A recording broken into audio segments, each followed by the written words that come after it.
It is nearly buffered.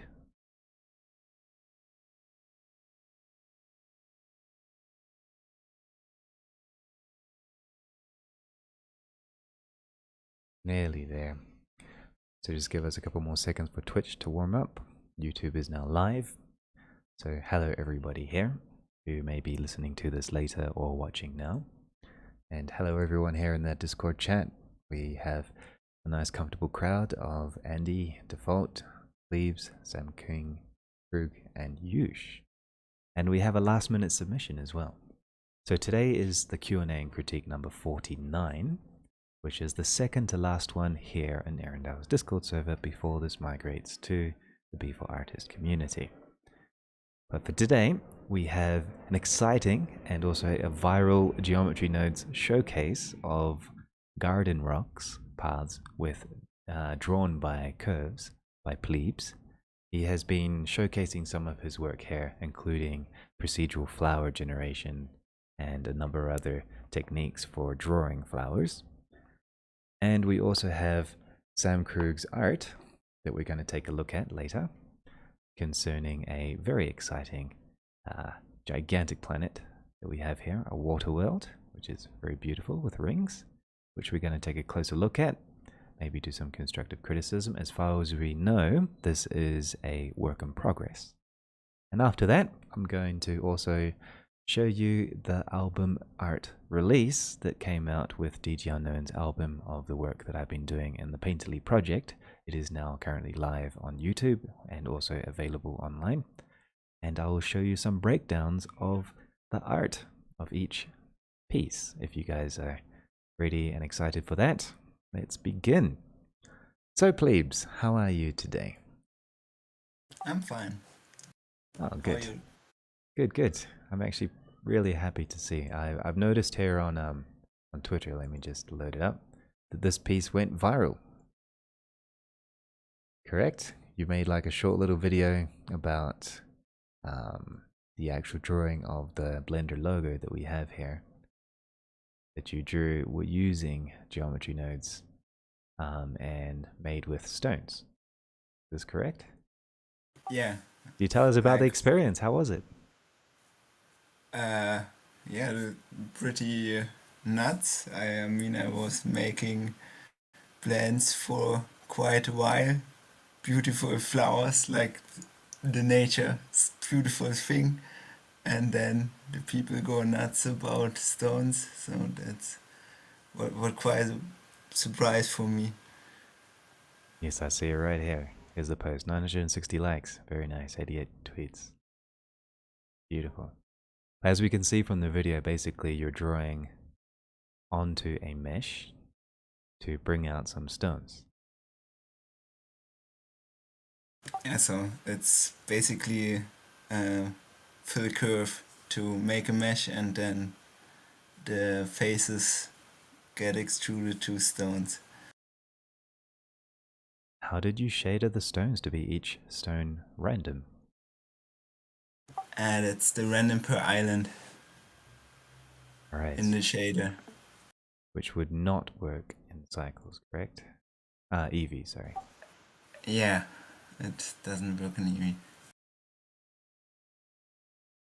Okay, so let's take a look. I have some curves here, the cobblestone curve control. And I've also noticed that you started using this as an asset for the asset library, correct? Yeah, so the actual goal of it was to make some nice cobblestone way for making a render. And yeah, so I wanted to set it up for as a browser and then have everything in one place. Cool. Oh wow, that just worked. If I draw on the surface, I could draw a path with two lines like this. Oh, looks like they have to be closed lines, right? Depends if this it has an option to be cyclic in the curve. That makes it a little different, but it you have to be painting both sides of the path. Gotcha. And you can obviously probably move the paths around, I suppose. So for example, if we do this and this, and we join these paths together, segments, let me just confirm which operator we're using. Curve, decimate, split, separate, toggle cyclic. Or dissolve vertices. Where's the merge?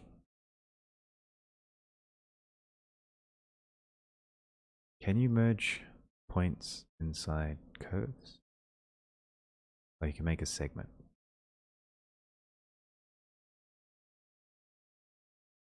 I don't know if you can merge it. I never tried that. Anyway, they're making a cyclic here. Cool. But we can press L to link, X to delete, D for delete. This is very cool. I'd love to take a closer look. So you said you were using faces on each of them of these patches that you generated with the curves, and then you extruded them and used. Well, you have all these properties here. So let's take a closer look at these properties, which is on the curve, correct? Yes. On the curve mesh. Like for everything. So these properties here, you have, I know that what you do, you're very organized with your trees, and you're also extremely clean with how you organize them, but you also expose a lot of artistic control in your parameters. So here is your tree, nice and clean already. It's actually a lot simpler than I thought. Wow. So we basically have your input curve, how you evaluate it, and then you fill the curve. With that, you create a dual mesh and you merge by distance, and with that you start evening out the different dual meshes. Merging by distance, triangulation, merging by distance, triangulating again, making another dual mesh. You have 3 dual meshes to create the actual mesh. Yeah, that's because the fill curve doesn't really give good topology, so there goes a lot of computation. Sense. And after that, you use a Raycast system. So what is the Raycast for?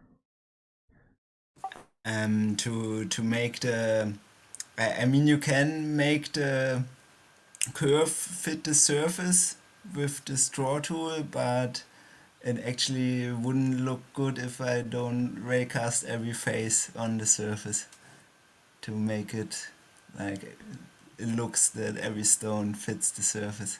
Yes, that's one thing I noticed with this curve here. So with this curve, I have, for example, I drew at the cursor, but the curve didn't quite fit onto the surface. So this kind of mitigated that using the Raycast. Very cool.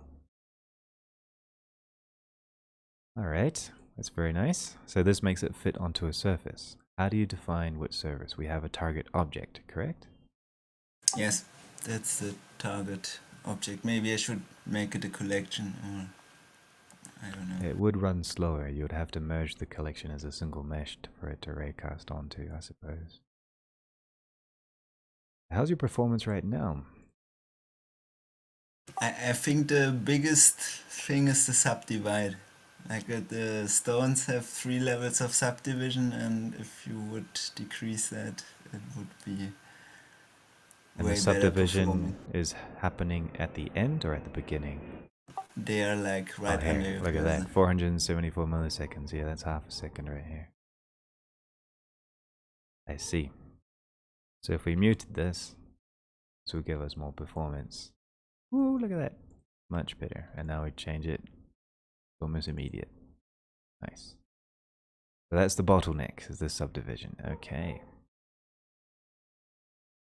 I wonder what would happen if you subdivided as an actual operator.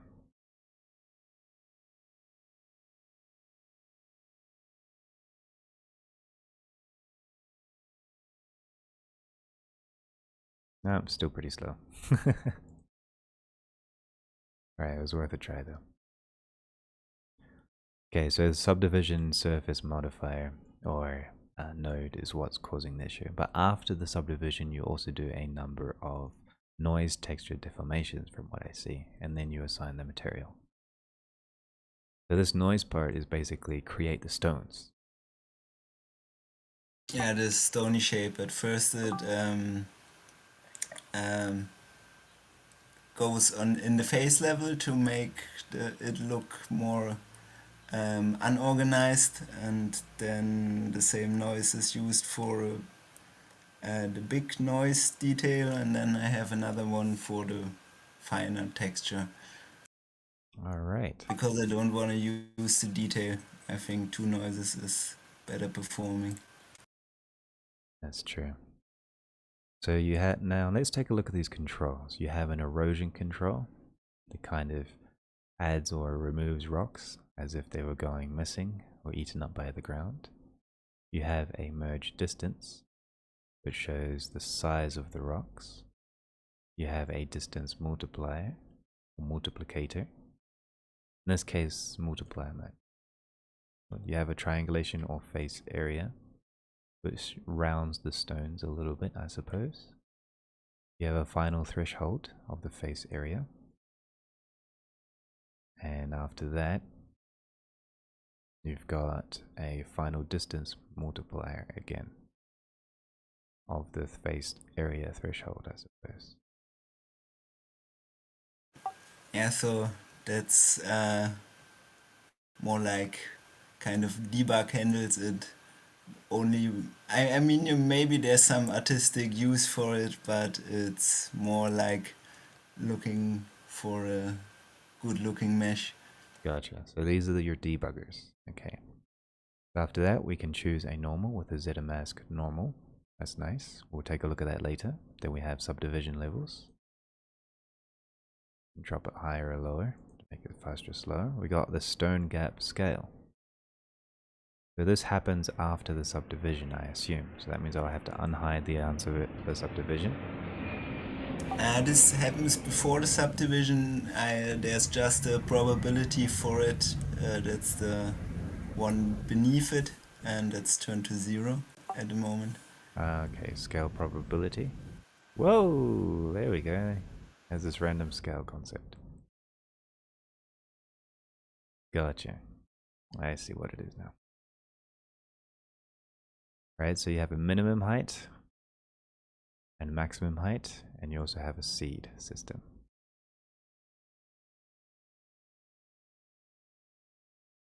Cool.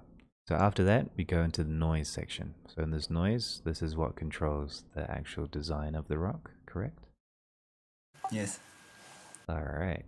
So this is the scale of the noise. Then we have the distortion of the noise. Looking pretty cool. You got the strength of the mesh. How round or wide or broken they are.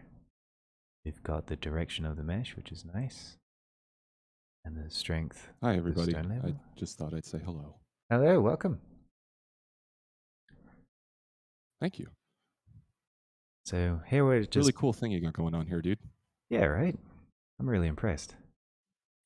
I feel like I killed the flow, so I'm going to mute my mic. That's okay. That's perfectly fine. If you have questions for Pleebs, feel free. I mean, we are recording this for later, but we are open to questions since it's a Q&A. Just walking through this geometry nodes tree, checking out the details, checking out how it's done, how Pleebs made it work, seeing the potential of how to do it, which is an interesting technique. We're about to take a look at the shaders. Good looking rocks. Yeah, right. They're looking really nice. And when they're Nice. rendered in cycles, they look even better. Oh, I bet. Yes. Yeah, I didn't expect the rocks to actually look that good that up close. Wow. Yeah, they look excellent. They're perfect for up close. They're also quite good, nice and far away. Beautiful job, Pleebs. Thanks. Yeah, super impressive.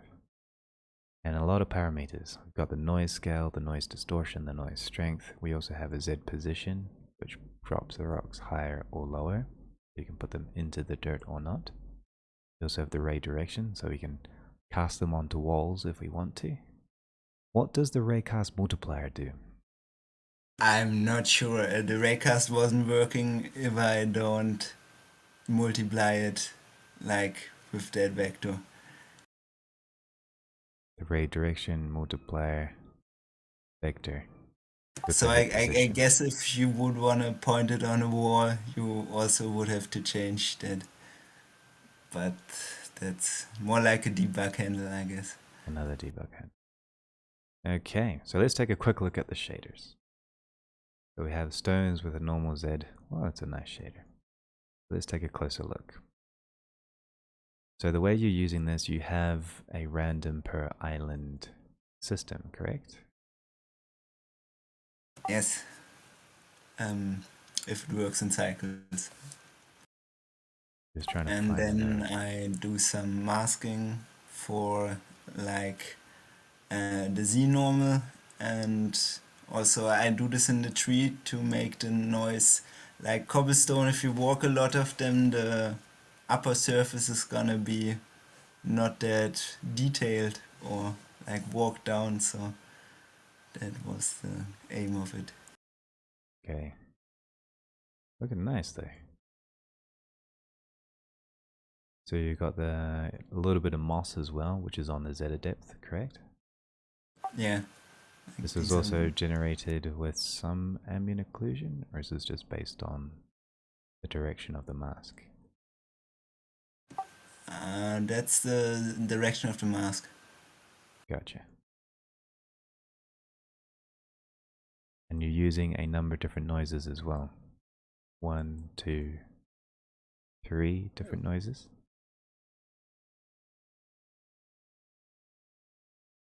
That looks great. You could also use the ambient occlusion node to bring out some dirt onto the rocks as well, like splash up from the rain instead of using the zeta mask.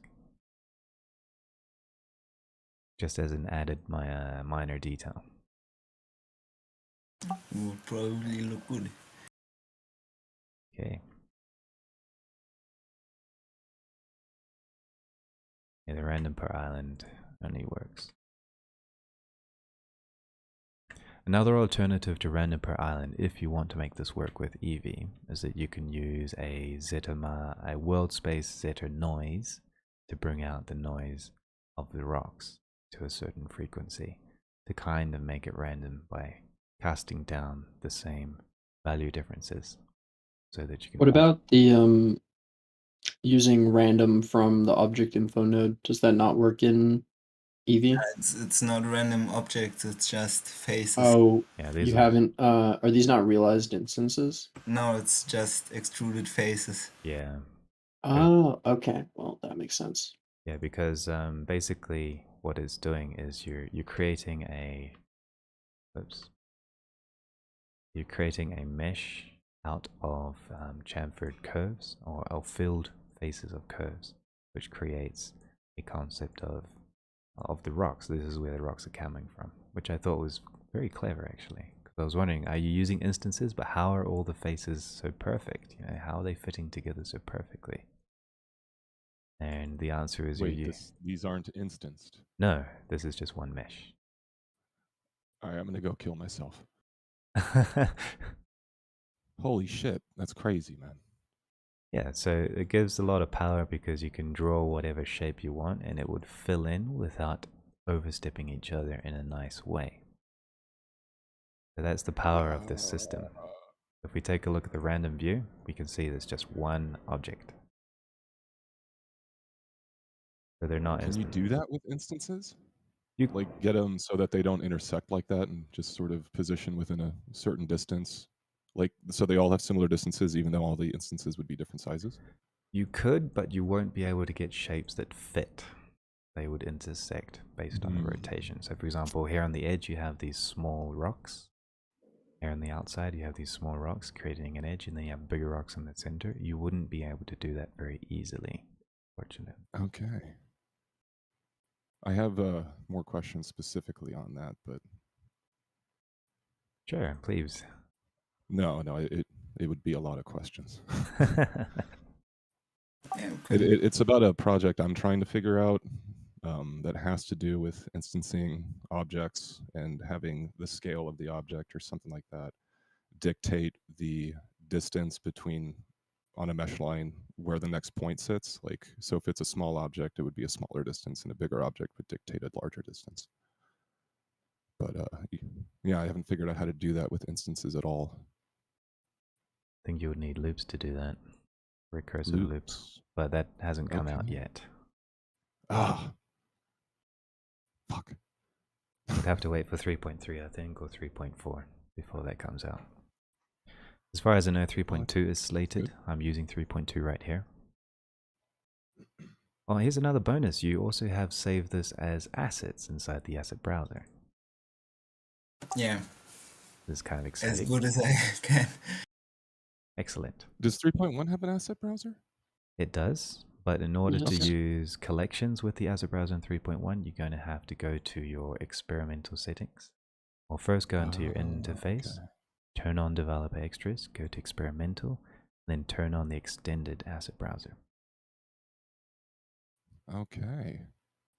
And if you want, Blender doesn't come with an asset browser outliner or workspace, but what I do is I have the asset browser at the bottom, I have the normal outliner at the top, and at the bottom, instead of using the property editor, I have the Blender file view, so that I can just check out my entire Blender file data structure, and I can right click and mark as asset any material or any node group or any object or any collection that I have inside my scene.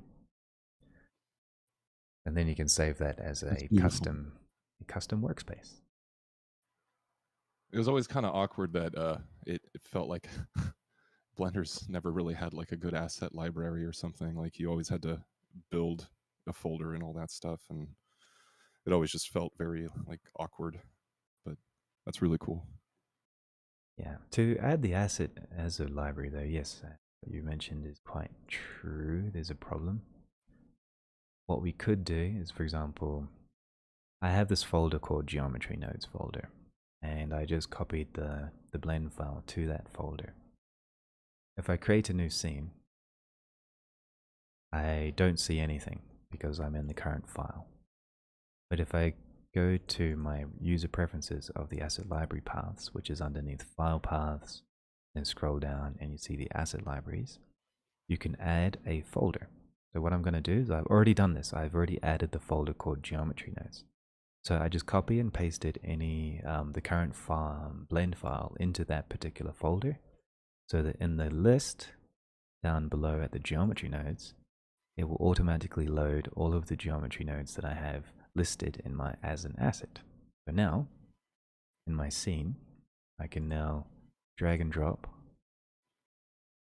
the actual project into the file. Another thing I could do, this is an instance, so this means this is frozen and I can just move around and place it anywhere I want. Or I can drag and drop, and underneath this option here on the top left, add collection, bottom left, sorry, of the viewport, turn off instance, and this will create an overrideable scene or collection that you can use with an override. So to do that, I could just right click on it, make library override hierarchy, and this will turn everything into an override. And with that particular object, for example, the one that I use as the node object, I would right click on that again, and I would make the override editable.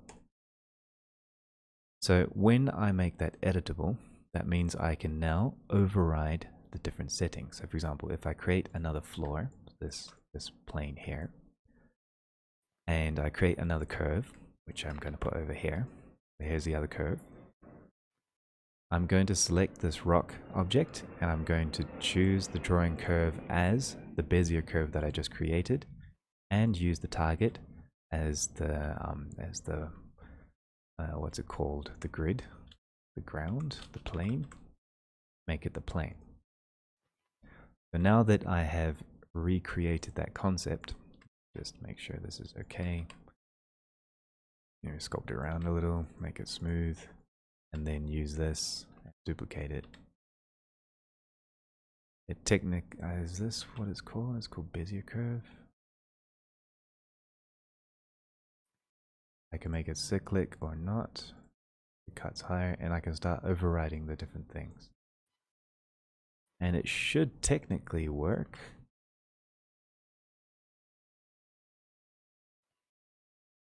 It would be unfortunate if it doesn't. Maybe try to draw a circle. Maybe it's too small. Yeah, true. Okay, so go back into my tools, draw a circle on the surface. Oh, it doesn't work. That's weird. Why not? This still seems way easier than having to do the traditional. Oh, here it is, here it map is, here it is, here it is. Found it. It would have to be in the same location as the curve.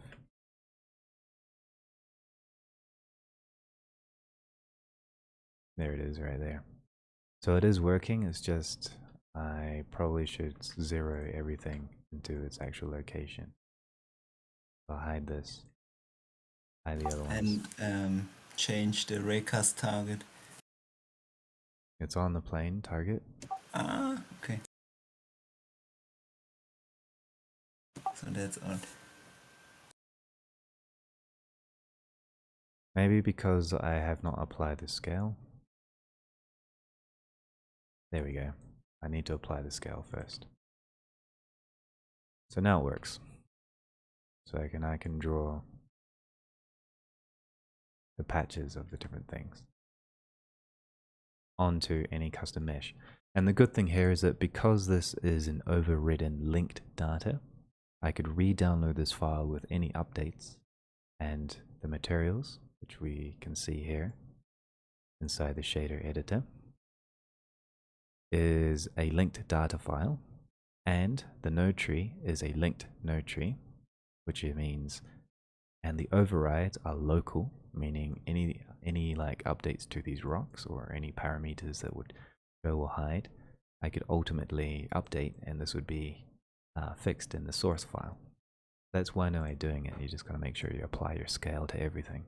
I highly recommend an add-on called Auto Apply Scale, which is kind of nice every now and then.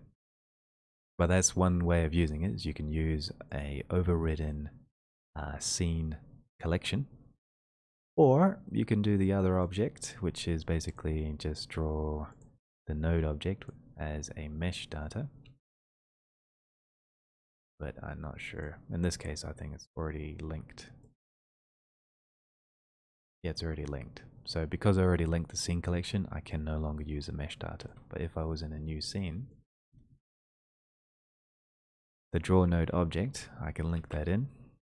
And because it's linked in, where is it?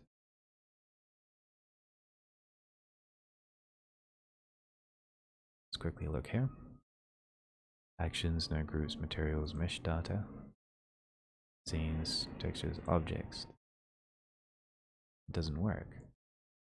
Not. Maybe I have to append. There we go. So it only works with appending. So now I've basically just appended the one object, and it included all of the dependencies. So it included the collection, the curve, and the floor as an example. And I can immediately start editing this. You could do the same with the collection as well. You can append the same collection anywhere, and it would do the same. I just appended it twice. But the difference between appending and linking is that I can no longer change the source file. And inside my settings here, if I look inside my assets of collections, oh good, they're no longer marked, so that's all good. So the linked concept of these things is because you're appending your data, if you save this plain file, it will include the original files. So the original materials will be included, the original ground material will be included, the original geometry nodes will be included, the instances, everything. And I wouldn't be able to create my overrides without keeping the data separate.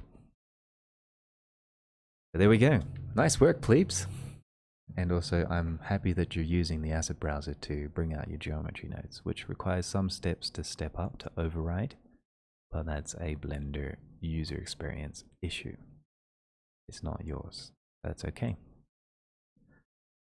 Thanks. I really want to try the asset browser. Haven't done so far.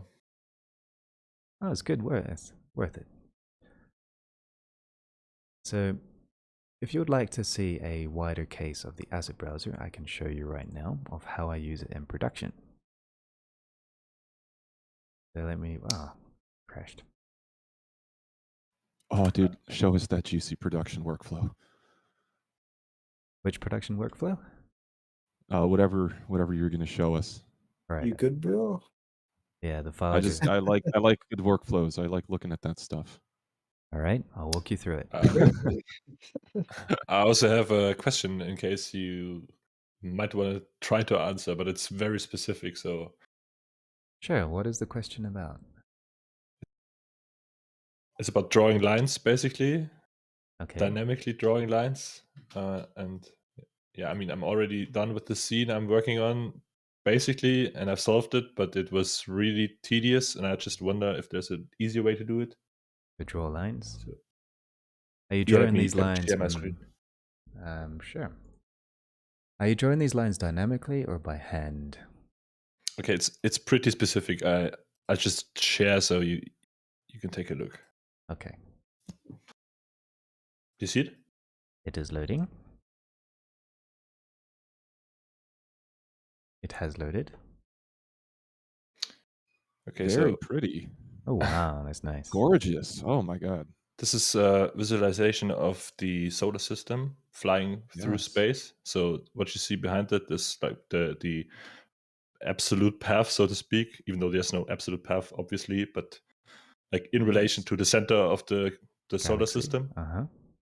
So the thing here is I want basically the dots behind that. These are particles. Like each of the planets has its own emitter, and it's just constantly emitting particles with no velocity whatsoever. So the final result should be something like this. Okay, just solid lines basically. Mm-hmm. So my first attempt to do this was basically to just emit a whole bunch of particles, like just round particles, which I assumed would look like a line, like a solid line. Uh-huh. Yeah, but the problem there was I just couldn't make it happen. Like whenever I used like actual particles, there was always a problem. Like if I made it slower and it would like also emit particles in between, there was a little bit of jaggedness in there. I just never got a straight line.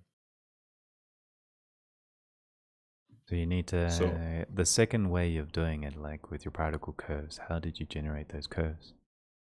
I emitted the particles, baked it, then ran a script to convert all the baked particles into a curve, which is, I mean, it works, Yes. but it's not what I imagined it to be. You know, I mean, it just seems like something that could be done easier because, you know, these are the correct values already. Like this is like scientifically accurate, at least the rotation speed, yeah. But like if I wanted to change any of this, this workflow would be horrible. You would have to Because rebake everything and Wow. change everything. Yeah. Can I just say your code is looking beautiful, man? I have not written most of that. Like I've copy pasted much of it and just like modified it a bit. That's the whole code industry, man. It's just copy pasta. Like it looked good. That's all that matters. Yes, that's true. I'm learning Python at the moment and compiling Blender almost weekly or almost daily, and it's basically that. You just look at everybody else's code and copy what they do. Do your best to just try to comprehend it. Oh, dude, look at that fourth dimensional time serpent. That's gorgeous. Yeah, I mean, it's really nice just the visualization. I'm just wondering, like, does anyone know of a better way to do such a thing? Because at the beginning, I mean, I didn't even want to move the thing. I just wanted it to be stationary, and then I put the force in front of it. so that would like move the particles at a solid at a fixed rate backwards, basically. Huh? But yeah, that didn't work correctly, caused some jitter. Then I started to actually move the thing and the particles staying stationary, but that still didn't solve the issues. Like I never got rid of the gaps in between, and I'm wondering like if anyone really knows anything about how the particle system works under the hood. Like if there's anything. I mean, I've tried literally anything, all the parameters, like I personally the- don't have an answer for you. I only have clues. Yeah, closest thing that I've seen somebody do from this is probably bben19 on YouTube and Twitter. He has created some trail systems. Also, I think it was Glossy, I think. He also created a trail add-on, which creates some kind of trail system, which you could use to create trails. Could you maybe link those just for future reference? I mean, this is already done, so it's fine. But yeah, I just want to avoid the work in the future, if I can. Just pull up the link. Can I ask a question about this project that you're showing? Sure. What was the decision making in for the orbiting planetary bodies and the sun? Why not Susan? What?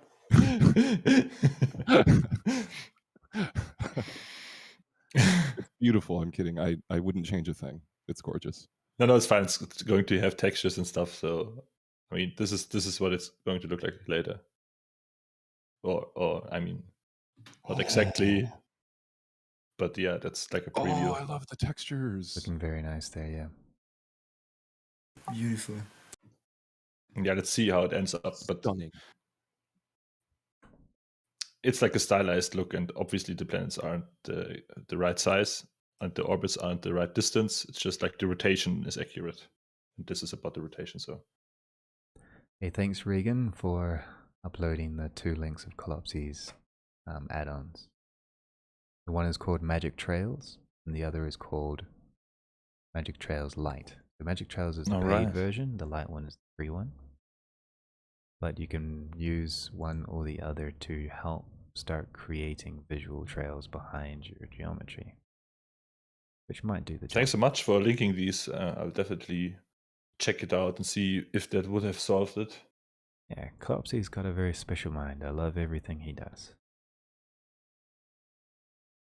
I highly recommend you support him as well. He's a very cool character. Alright, so let me show you how I used the asset browser within the music videos. So inside the chat, I uploaded don't know why it's crashing. I'm using an old beta. New beta, sorry. So I shared a link of the music videos that we have here of the album art. So I created a Painterly project over the past few months and re-released a 12-track song.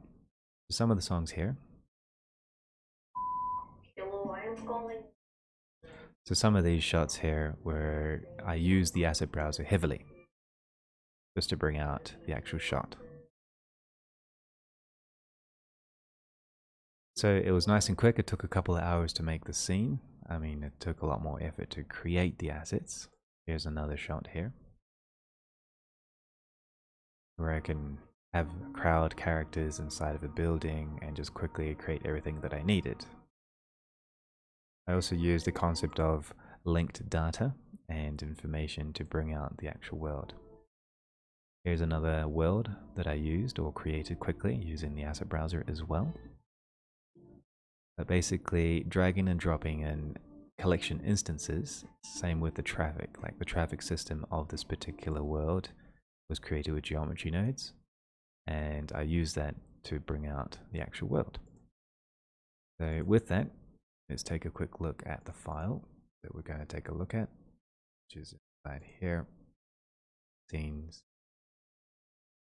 a library, characters. This was for the album.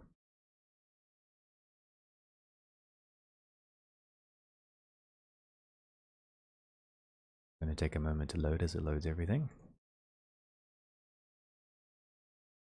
There it is. So here is the shot with the club. Basically, I have the camera here in this particular area. I have a bunch of crowd people. I have the robot standing on the stage with some lights and everything here. If we go turn on to rendered view, turn on the world shader, we can see that's how I lit everything together to get the painterly effect.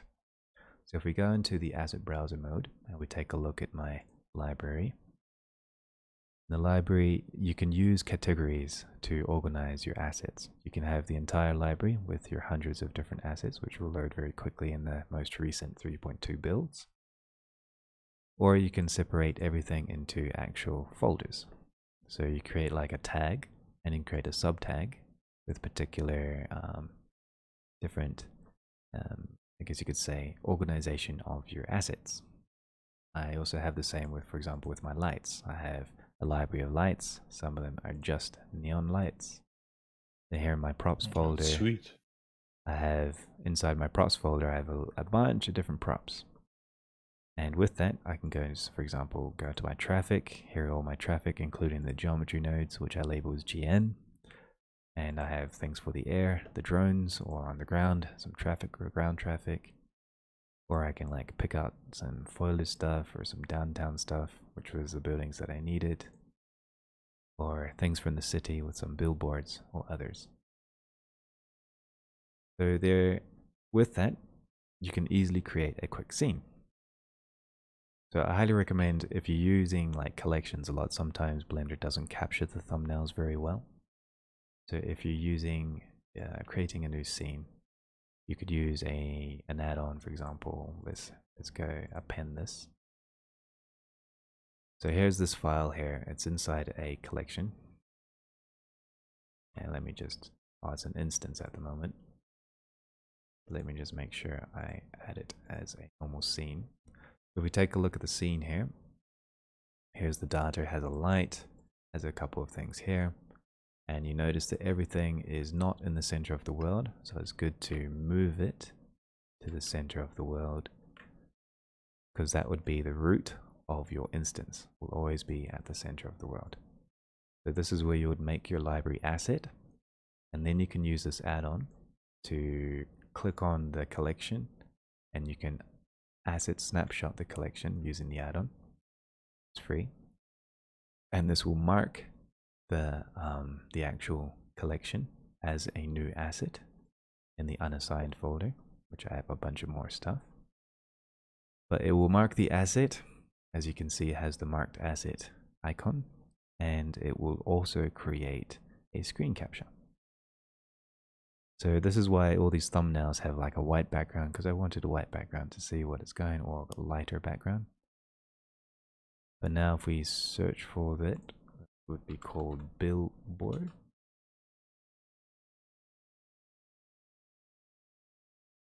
If I take a look, where is it?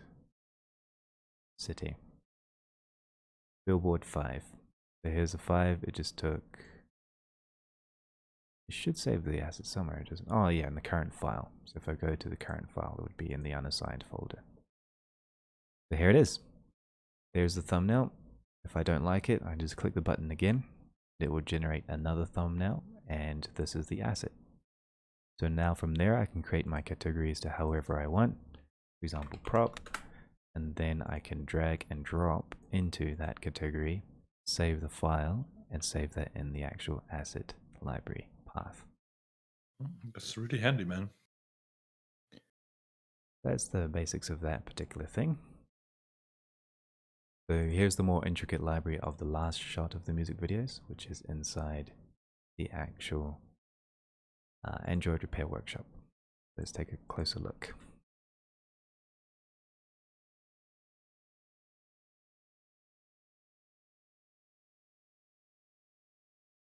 And Sam Krug, are you still here? I am, in fact. Good. We're going to take a look at your pictures soon, and then we're going to call this Q&A done for the day. Sweet. All right, so here's the scene right here. A very simple scene. just with like this factory to the side here that you don't see. There's another chunk of factory over here. I have these particles for the painterly effect. That's how I do it. I create depth inside the 3D world. And then I actually have the workshop here. I have like a highway with a couple of trucks here, a truck down here. It's a lot of detail. And then I have the traffic flying in between these buildings here. So if we go into the 3D view here and generate shaders, which is going to take a moment, we can see I just used everything is linked. If we take a look at the scene data, the things that are not linked are basically, well, the Android workshop is actually inside this file, but I used instances to bring it out. So if we go into my layout collection, which is this one here, you can see all the props, the seat, the city street lamp, the roads, the floor, the vehicles, the actual shop, the actual island, the launch pad, everything has been an instance. And the things that I have overridden, for example, I added a billboard and I overrode the position of this billboard, or I overrode the position of the actual traffic of the geometry nodes, similar to what I showed with Pleebs. So the things that I needed to edit, I just used overrides, library overrides on the collections. And I used everything else as linked data. So with that, I could set up my lighting and all of my files, and this entire folder, even though, for example, this entire scene is only 80 megabytes, even though in reality, everything that I created is about 1 gig of data almost. So the scene is only 80 gigabytes. So it's a little bit easier to work with, and with other people, I can send the file to others if they have a similar file structure. I can use this working in collaboration of the actual world and just focus on the lighting, focus on the animation, and focus on the linked data of this particular world. Make sense? The power of the asset browser and linking data. Totally get it. Good. So Sam Krug, let's take a look at your art. Excellent. I wanted to ask you, what is the context of your image here? A closer look. So these are more test renders of, so I've been working on developing planets and stuff for a while. This was specifically, these were testing out the ring system. It was kind of complicated to get this right. Not exceedingly complicated, but due to the nature of how these are rendered, you need to there are a couple extra hurdles to jump through to get these objects interacting with each other, because the atmosphere and the clouds are actually, they aren't just regular Blender volumes, they're computed via like manually sampling the light. Wow. It helps with the Jeez. noisiness. I made a very long YouTube tutorial about this, but I can sort of summarize a bit more about it if you need. Sure. Sure. Yeah. Okay. Really nice, man. Thanks. Beautiful. So I guess here I'll try and give like a sort of brief summary that doesn't get too technical. Basically, what's happening is I have a density function in the shader that basically controls sort of how the atmosphere looks, and well, it's a density function, right? So it's just mapping out the density of the atmosphere at a certain height. And then that also extends to the clouds. I have them in separate density functions. Actually, how about I just share my screen? That will be Sure. a bit easier to explain. Let me grab my Blender As here. they say, a picture speaks 1,000 words. Yeah, A and I'm video just speaks a kind of million. I'm just kind of a bad explainer in general. If I log in. Doing a good job at explaining. Okay, can you guys see this? It is still loading. Affirmative? Still loading. 1 second. can't see it. How about I just share my entire screen? That way there's No, no... it's There it is. loading for Yep, me. yep, I see it. I see it. Everything's good now. Everything's good? Did I Sweet. hear someone listening to metal in the background? Sorry, that was a giant jet that flew over my head at the Oh, moment. okay.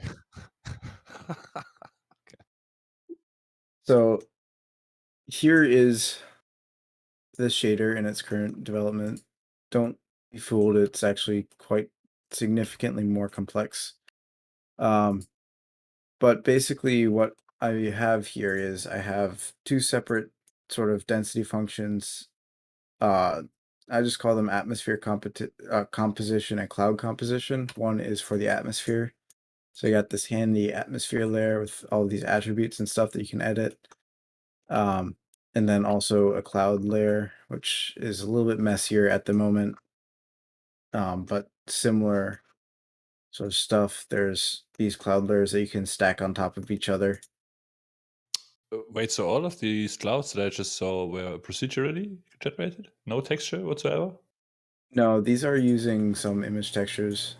Actually, a couple of these were provided by one of my friends who has done a lot of sourcing of cloud data and stuff. Oh, wow. Yeah, the clouds Yeah. look great, especially in the second one. Thank you. I'm gonna go kill the clouds because they always take a while to load in. That way I can like go into rendered view without it being extremely slow. There we go.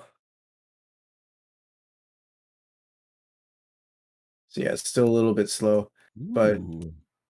Beautiful in 3D. you can change. So for God, that's instance, pretty. thank you. You can change, for instance, let me find it real quick. Yeah, here's an atmosphere thickness parameter. So if I want to make this a lot thicker, you can do that. And then in the atmosphere density function, you can change the density to like appropriately scale with it. So that's just essentially a really thick but less dense atmosphere. You'll notice this is sort of what the one here, this one is. It's a bit of a thicker atmosphere. Fascinating. Wait, am I sharing my full screen or just Blender? I Just guess I'm Blender. just sharing Blender. Yeah, the first render is what I was talking about, the one that's not from up close. Mm-hmm. So basically, yeah, so you got your density functions. There's also one for the rings that's a little bit different though, because the rings are not part of the atmosphere. And then you have a light calculation node or a node group, which essentially it computes a bunch of these light samples, which basically, well, they're light samples, right? So they're going to compute the lighting at a certain point, and they march array towards the light source. And you can see I am sampling right here both of the atmosphere density and the cloud density at that point. And then I am adding the sampling I got from those to the sort of cumulative extinction sampling, which there's first it starts out it starts off at 0. There's no extinction, and then you slowly build that up, and then that's sort of how you compute the light, the final extinction one. And then Wow. So you're actually calculating the entire sunlight that's happening onto the actual shaders of the rings and the planet, not with real lights, but inside shader. yeah, and then there's also a bounce lighting sample right here. It's actually not super visible right now, but it is kind of visible in the clouds. So Let my me see if question you can is, even see a difference. if I were to composite in, for example, a satellite or a spaceship or something into this particular Mhm. scene, how would I light that? Would I have to use other lights that would line up with this particular system, or do you drive the So lights with another control? the light is driven by a master sun light. I haven't fully hooked it up so that it will scale with like the strength and the color, but the direction. Let me first orient myself properly. You can change the direction of the light. Like I can rotate this, and you can see it changes. Okay. That's basically just drivers. But yeah. Let me change this back to where it was. Someone ping me in Discord. All right, that's unrelated. Never mind. But yeah, that's sort of just how it works. So It's very yeah. nice. It reminds me of the work by Nugget when he created GeoSim. Have you tried that one out before? So me and Nugget actually developed our own sort of real-time planet shaders around the same time. I developed mine in the world shader, and he developed his just as an object. I actually still am selling mine, although I haven't worked on it in ages. But yeah, I have talked to Nugget about that and showed him some of the techniques I used, and conversely, he's sent some of the techniques he used for his over. But this is actually sort of just a derivation of that because unfortunately the real-time setups have limitations when it comes to realism. And this, I wanted to sort of try and expand the ability for me to get realistic results with just and sort of disregard the time component. So it's still pretty fast, but it's by no means like real time.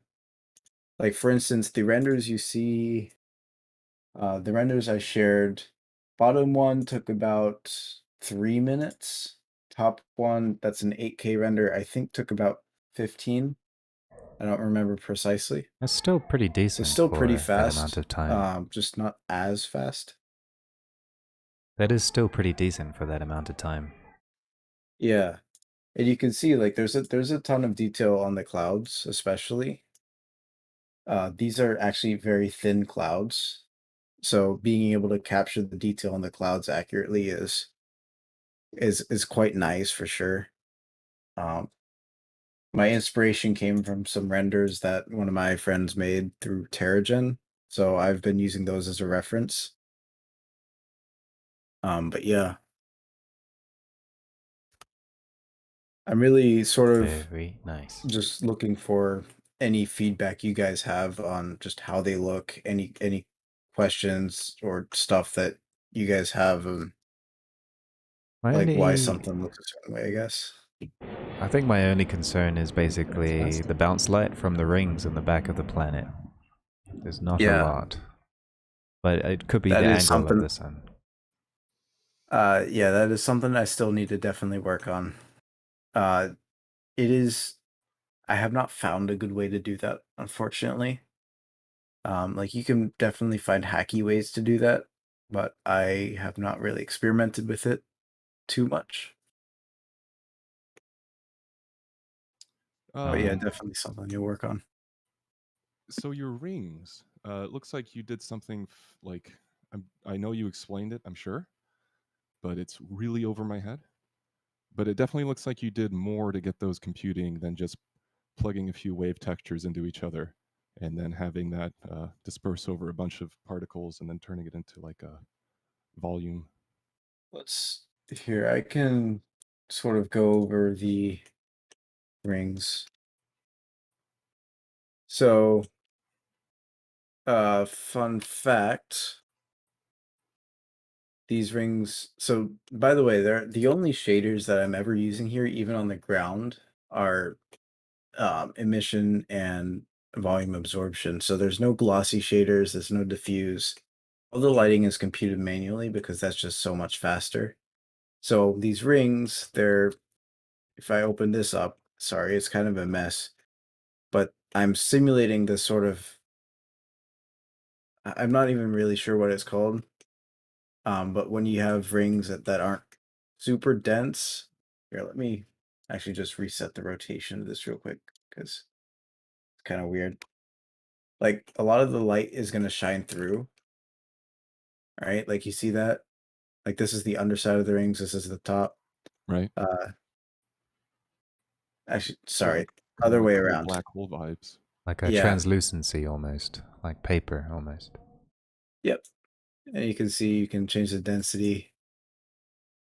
Change how much absorption. But yeah, there's really like the actual texture itself is just a noise texture plugged with Oh. the vector input being the radius. Huh. I mean, what was like the reason specifically why it's a noise texture, not like a wave texture or like a ring texture for waves? Well, because noise textures they're pretty simple, they're pretty fast, and I mean they look pretty decent. I mean, it looks great. Yeah, so like there's a bunch of settings in here. Let me change it. So like you can change like how sharp these things are. That looks so great. Thank you. It also reminds me of a record label, or Yeah. a record. Yeah, kind of does. Yeah, you can change the density. Oh, that's negative density. That's kind of weird. I don't But think I yeah, ever would have like thought to myself a noise texture could have given this kind of a result. A yeah, lot it's can be kind of done neat. with noise checks. Whole Cheers. thing's pretty mind blowing, honestly. It's fucking great looking. It's just stretched in one direction, right? It Yeah, is that is. As a infinitely thin? radius, yeah. What you're doing is basically. Let me find where it is. So I've got this rings function thing, which is kind of just to transform some of the vectors into it, or some of like the outputs of the texture coordinate into the um, into something that's actually usable for the ring function. So what I'm doing here is I'm basically taking the object input or object output of the texture coordinate, and then I'm using a length node to grab the radius, right? And then I am mapping that to the inner and outer radius of the ring. And then that goes into this radius map, which then goes into this in position. And then that's what I'm plugging into the vector of the noise texture. So like actually you can change, let me go down here. You can change the outer radius of this and I'll map, same with the inner radius. Just that sort of stuff. It's interesting you're using separate groups to drive your values. Is this like you have an instance of a group on the surface level and then you use the same group within the other trees?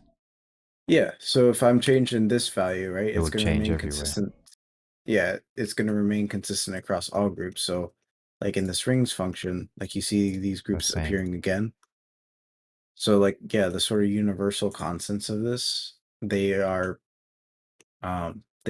generally in node groups. Oh, exciting. So what are your plans to do with these final renders? Is this for a client, or are you planning to update your planetary generation products, or what do you plan to do? So I'm right now this is just for me because I want to make stuff that's cool. I am planning to sell this as a separate product. Different from my real-time generator because this just generally works very differently. Understandable. But yeah, so eventually this will be a product. Right now, just sort of a hobby. Excellent. Sounds like Actually, fun. there's That's great, man. thanks. If I can show you guys one more thing, this is just kind of neat weirdness. You guys know the Glossy Shader, right? Correct. So I have a node group that computes a GGX Glossy Shader just with math nodes. Oh wow. So that's just sort of so I couldn't use a Glossy Shader because the interactions with it and the complex volumetrics that are happening in the atmosphere is just slowing it down so much. So I had to create like a performance neutral option, and this is just a simple math function. So it does work quite well and doesn't really add any time to the render. So just thought that was neat. Yeah, that's a very excellent flex. That's impressive. Yeah. Super neat. Holy shit. Thank you guys. All right. I wish I knew more to help give like any form of constructive criticism at all. This is stunning. There's only praise Yeah. here. Well, everyone, Y'all are thank you too for your kind. time. We have now been here a whole hour, so I'm going to wrap up the stream. Thank you, Sam Krug, for showing this tree, giving us a walkthrough, and also showing us what you can do with this. It's it's another level. It's Thanks, really man. inspiring, yeah. Thank you guys. Yeah, I No, thank you appreciate guys. I Like, holy appreciate you shit. guys taking the time to deal with my rambling. Yeah. My only critique, though, I do have one, which is an artistic one, is maybe the ocean shader that you have is missing a lack of temperature and wind variation on the micro roughness of the surface. So it looks Yeah. like the whole planet has either no wind or constant wind, or no temperature variation or a constant temperature variation. You bring up a good point. That is something I'm planning on implementing pretty soon. Although I have not really, well, I found a couple ways to do it, but just generally getting the look that is appropriate for an ocean can be difficult at sometimes. That is true, because it's So- so small, the micro surface detail. Yeah. So on that point, though, like you have already such an incredible system with clouds and atmosphere that you've just constructed from ground zero. Mhm. I mean, you could easily turn this into the appearance of like a gas giant, and just sort of, I guess, Yes. for some versions, just emit the water completely and have like a very depthful Volumetrics with complex turbulence. levels of, yeah. Gas giants are, I'd say there is a caveat to that. Like, yeah, you can do that, and yeah, like there's options to change like the cloud color, cloud density, all that stuff. But it is designed for planets with a visible surface. So it, like, while you can technically do it, I have not really experimented with it too much, so I wouldn't really know how Okay. capable it is. Gotcha. But yeah, definitely something that might be interesting. I might do some experimentation with that later. Yeah, that would be I'll another have to see. project. Yeah. Okay, guys, well, this is it. This is the end of the Q&A. If you guys would like to continue hanging out here in the Discord server, feel free. This has been the Q&A&Critique number 49. Thanks for everyone who contributed today. Thanks for hanging out and listening till the end. And also, Thank you, everybody, for sharing. yeah. Thank you for hosting. Yeah, And guys, so- thanks for being here. Thank good. you. Thanks, guys. So next week was going to be the last and final one here, unless someone else takes over the event. I will be moving this event to another community based around B4 artists, which is a little bit of a sad news, but I hope to see you guys in the other community, and I will be here in the Discord server for anything. So keep up the art sharing, keep up the sharing the tips and the technology. Hopefully someone can take Where over. can I find the other Discord server? Say that again? Where can I find a link to the other Discord server? I will just quickly drop it over. That's it. I'll probably Thanks, go man. public Great. after session number 50. So next week is the last and final. It's going to be a big special one. I'll see if I can think up something nice for you, all of you. And with that, Excellent. I'll Thanks be for doing hanging. this, Trace. No worries. Much appreciated. Okay, Yeah. Thank Thanks you a lot. for hosting this. no problem. Okay, so thank you again for you guys as well, mostly from me. So have a good one. The stream stops. You too. I'm just happy You to too. be here, guys. See you later.